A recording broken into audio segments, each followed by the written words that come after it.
Revolutionary greetings, comrades.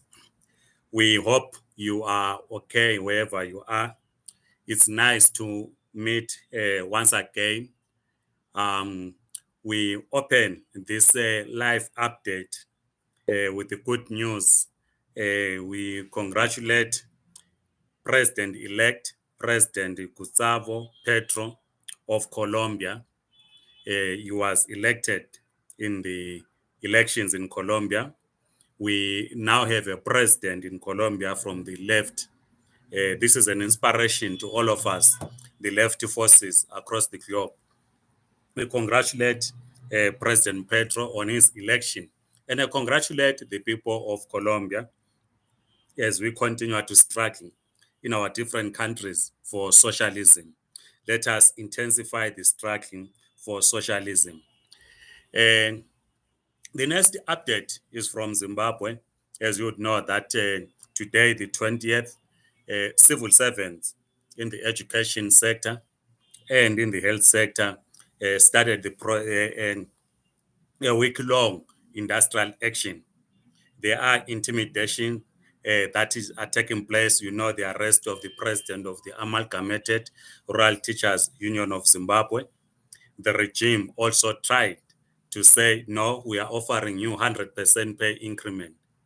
What is 100% pay increment to people who are paid a slave wage? So that 100% is being rejected, right? So by the trade union movement. So all of us, we give solidarity and we support the industrial action by the civil servants.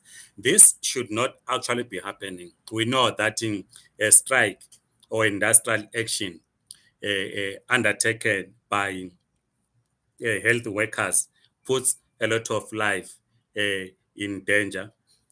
But the workers also, their lives are in danger. They have no proper equipment at the workplace to use. They are exposed to all diseases at the workplace. They want a better working environment. This is why they have to take this step that they've taken. It's not that they are anti people, no. They understand the pain as patients that we go through, but we must also understand the pain that they are going through. We all know the conditions of our hospitals. So this is why we support the industrial action by health, by workers in the health sector. And of course, we support the industrial action by civil servants in the education sector. The spokesperson of government, Nick Mangwana, says we should all understand that the Minister of Health, who happens to be the Deputy President of the country, just got married. Therefore, we should allow him space to go on a honeymoon with his new wife and suspend the strike. What nonsense is that? If indeed the Minister of Health is concerned about the welfare of the workers in the health sector, he should have cancelled his honeymoon and attended to this urgent matter. This is an urgent matter, but it shows that ZANU PF officials do not care about ordinary people. ZANU PF is not a caring organization. A caring organization, a former liberation movement for that matter, that puts the interests of the workers and the people of Zimbabwe in the center, cannot talk about the honeymoon when people go to bed without anything, when our hospitals have no medication. Our hearts go out to a child in Soweto. We are reading in social media, we've been following in the news that a child was playing with the friends in Soweto and fell in a hole. Is a drainage system that he fell in for the last 8 days. Johannesburg municipality or city council and the other rescue operations have been searching. By lunchtime, we haven't heard any news of his whereabouts. Our hearts go out to his family and the friends. This is very sad that a child will go through this pain, and we feel for the parents of the child and the neighbors and everyone in Soweto, and we commend the work that those that are involved in the rescue mission are doing. Let me then close this update.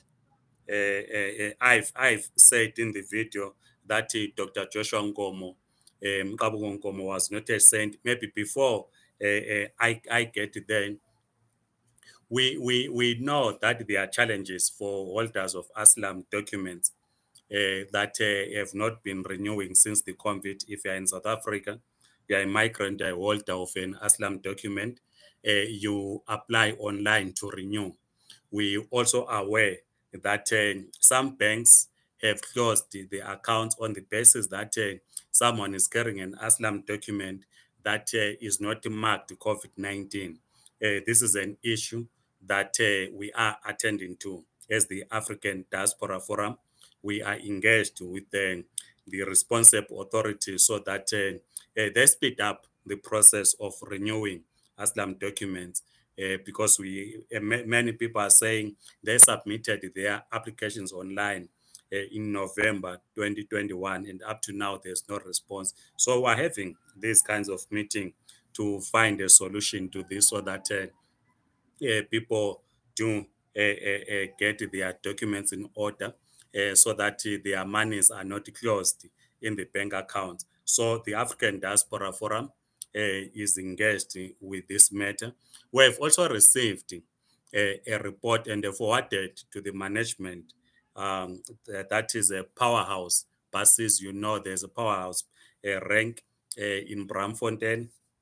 Many Zimbabweans use that bus rank. We are told, we received information that the conductors there are not treating travelers with the respect. We have sent this information to the management at Powerhouse, and we hope that this is going to be attended to.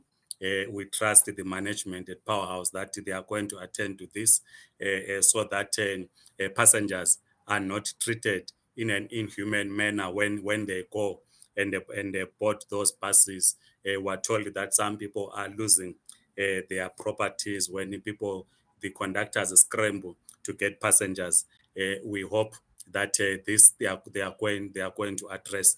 Let me then talk about briefly, because I'm invited somewhere on the 2nd of July, on the eve of my birthday, to also briefly speak about Dr. Joshua Nkomo. And this is an advice. It's an advice to our comrades in MRP, Mtwa's Republic Party. We understand. We understand their frustrations. We understand the issues they are raising. But what we are saying to them and all of those that criticize Joshua Nkomo, we are not saying Dr. Joshua Nkomo should not be criticized. He was human after all. He was not a saint. He made mistakes, and it's important that we talk about the mistakes that he made, so that we draw lessons from those mistakes. But to then blame Dr. Joshua Nkomo on Kukraundi, it is not proper. It is not proper. We agree mistakes were made. We ourselves make mistakes. As the Zimbabwe Communist Party, we make mistakes. We made mistakes when some of us were in the movement for democratic change, MDC. We accept we made mistakes. We know that the comrades in Twaga's Republic Party, they are also making mistakes because we are all human beings, right? We are all prone to making these mistakes. But it's important that nxa sikhuluma ngabadala bethu, the father of our national liberation, kulendlela okumele maqabane sikhulume ngayo. Ngikhumbule some scripture in the Bible. Omunye ubaba eBhayibhelini nxa ulibala kuhle iBhayibheli lithi ubaba lwana waphuza kakhulu iwayini, walala. Ngizama ukudingela enye ibala elingcono elingathi ukuthi wadakwa, kodwa bathi ngesilungu he got drunk. Abanye abantu abakhe bahleka, but abanye abantu abakhe bathwala ingubo, bamflathela, bamvala ubunqunu, ngoba kuthiwa waphuza kakhulu waze wakhipha iy'mpahla. Abanye abantu abakhe bamvala ubunqunu. So-ke thina kumele lathi sivale ubunqunu bamaqhawe ethu. Asikho isizwe esingelamaqhawe, sizalwa ngamaqhawe. Kumele siwahloniphe amaqhawe asizalayo. We will elaborate on the 2nd of July ukuthi Joshua Nkomo was a victim, and will demonstrate how he became a victim for imperialist forces. So to blame Nkomo ukuthi he should have listened to ubaba uNdiweni esimhloniphayo kakhulu. We respect ubaba uNdiweni. We respect ubaba uNdiweni. Ubaba uNdiweni was not a saint. He had his political views in 1979 in Lancaster House, which he shared with umdala wethu uJoshua Nkomo. We respect his views. But as I'm saying, we'll elaborate on the 2nd on why Dr. Joshua Nkomo did not take the advice, because we have spoken about the late Dr. Joshua Nkomo, because you can't speak about the struggle for national liberation in Zimbabwe without speaking about Dr. Joshua Nkomo. We spoke about him coming to start in South Africa, how he was influenced by the ANC Youth League, how he became the leader of the trade union movement at the National Railways, and how he was invited actually to being the president or the leader of the liberation movement, and how he was assisted by the communist movement globally, that he armed and trained as the the armed wing of ZAPU. So sizalwa ngamaqhawe. So nxa sizalwa ngamaqhawe, ZAPU ngamaqhawe ethu, ZIPRA ngamaqhawe ethu, singabantwana bamaqhawe, thina senzani khathesi? Yes, we must draw lessons from the past, but what is key ukuthi thina khathesi senzani as we draw lessons. But nasalwa ngamaqhawe, we'll elaborate at some point. Salwa ngamaqhawe, singabantwana bamaqhawe. Umbuzo ke usala usithi thina singamaqhawe yini khathesi? Because angeke ngibe liqhawe mina ngokugxeka ama-ZIPRA cadres, obhuti bethu, obaba bethu that went to train. They abandoned ubunandi bokuba umuntu omutsha, bakulwimpi. Thina, my South African friends always write on this YouTube, and they are going to write. It's their democratic right. They will say, Mabena, go back to Zimbabwe. You can't be fighting while we are in South Africa. Is their view. So the question ukuthi thina singamaqhawe yini nxa sibona bonke that came before us as traitors, not as amaqhawe? So i-advice, njengoba ngisitsho, angithi i-advice uyayinika umuntu adecide ukuthi hayi le advice ngiyayithatha, le advice angiyithathi. So mina nginike i-advice, hayi yekelani ubaba uJoshua Qabuko Nkomo. Wayengaso saint. Yes, he made mistakes. Yes, it's important that we talk about these mistakes and we draw lessons from those mistakes.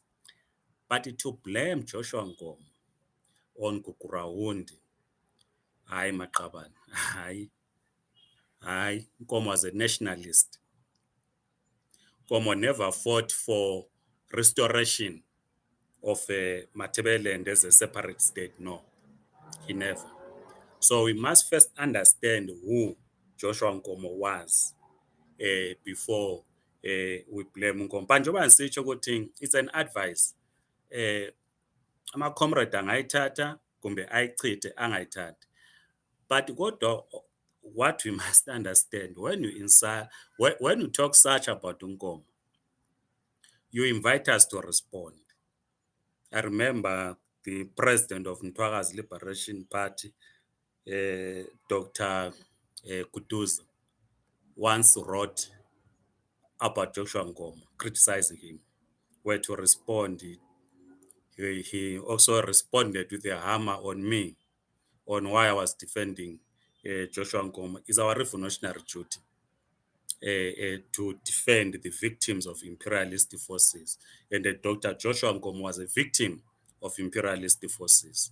But like I'm saying, we will elaborate on this. Then lastly, as I conclude, we are told through the grapevine that the portfolio committee on Home Affairs that is in South Africa will be meeting soon to receive proposals from the Department of Home Affairs on the Immigration Act. Remember, they are amending the Immigration Act.